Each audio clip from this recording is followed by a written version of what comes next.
Lintik talaga na bata to. Di pa rin siya gising? Anong oras na oh? Nak? Nak? Gising na. Tanghali na oh, anong oras na oh? Hindi ka pa rin babangon? Pag ako natapos na sa pagluluto at ikaw nakahiga ka pa dyan, tamo, tatamaan talaga kita. Umangan ka na dyan.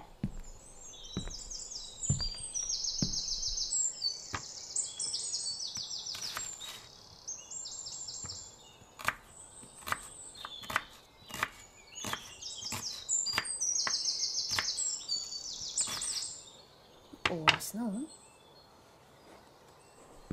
Talaga tong batang to. Ulit na ilang taon na oh. Ano?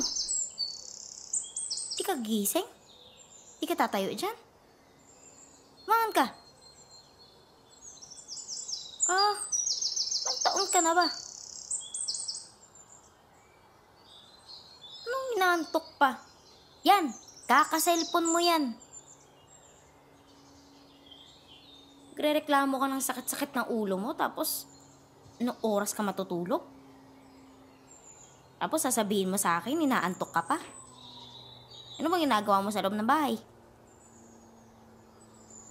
Eh, mautusan ka na nga lang, magagalit ka pa. Babangon ka na nga lang at mag-aasikaso papuntang eskwelahan, tapos papamay ka nang magalit. Isang balik na lang isang balik na lang. Naiirita na ako.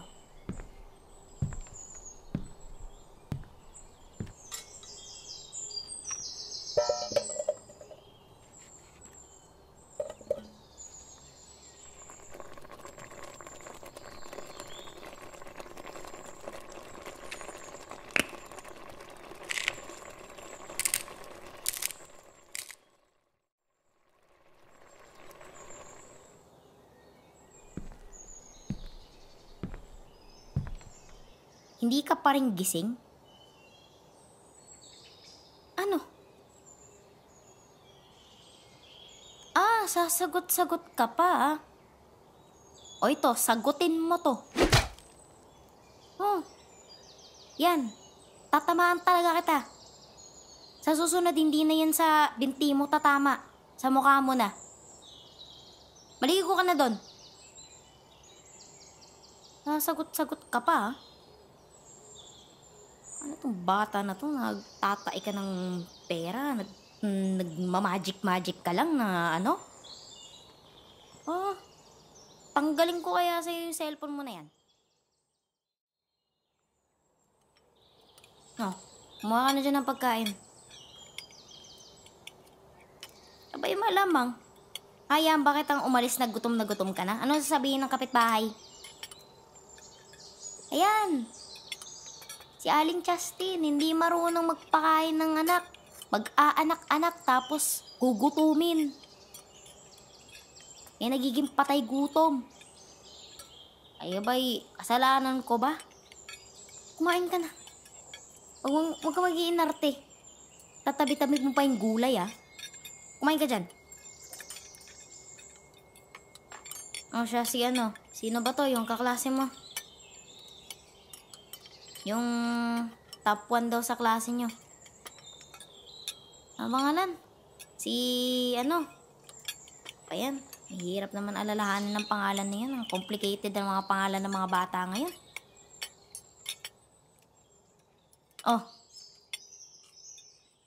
Sabi ng nanay niya sa akin, nung GPTA meeting kanina, nag-release na daw ng grades nyo. Ngayon, hinanap ko yung grades mo. Ang sabi ng teacher mo daw, kinuha mo. Asan na? Kailangan daw ng pirma ng magulang dun. Ba't di mo binigay sa akin? Anong paki ko? Ganyan ka na sumagot. Paano kayo hindi kita pakainin? Ha?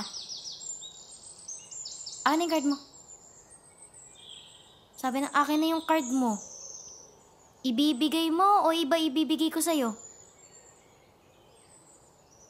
Baka hindi lang panangalian ng matitikman mo ngayon. Tsinelas ko. Asa na?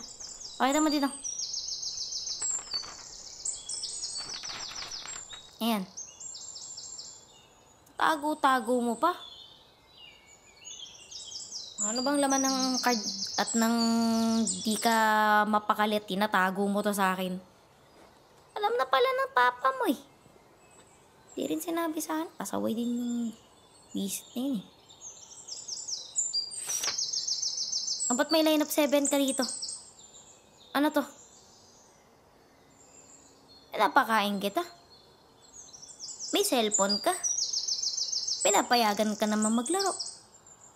Pero ganito ipapakita mo sa akin. Ay ba, pag namatay ako, magkanda leche-leche na kayong lahat. Ano, asan kayo pupulutin? Kung ganito pa lang grades mo line of 7. Buti pa yung kapitbahay natin doon. Di nga pinapakain ng nanay niya. Pero nagagawang mag-top sa klase. Diyos ko, hinihingi ko na lang na maayos ang grades mo. Ganyan ka sumagot. Sige. Masok ka na sa kwarto. Sabi nang pumasok ka sa kwarto. Alam mo na ang drill. Mapapalo kita.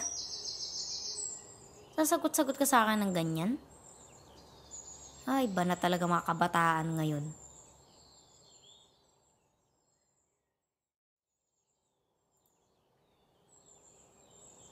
O ba't ka umiiyak?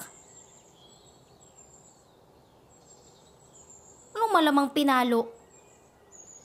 Papaluin talaga kita. Tigas-tigas ng ulo mo. Ilang beses na kita sinabihan. May oras ang pagsiselfon. Yan, kaka-ML mo yan. Ay, papakita mo sa akin sa mga susunod na semester nyo. ML. Pag tinanong ko yung teacher mo kung anong grades mo, sasagot sa akin, ML. Sabi ba naman sa akin ng teacher mo oras ng klase, nag-ML ka daw. Masaklap pa, nag-aaya ka pa. Ayan. Sasagot-sagot ka pa?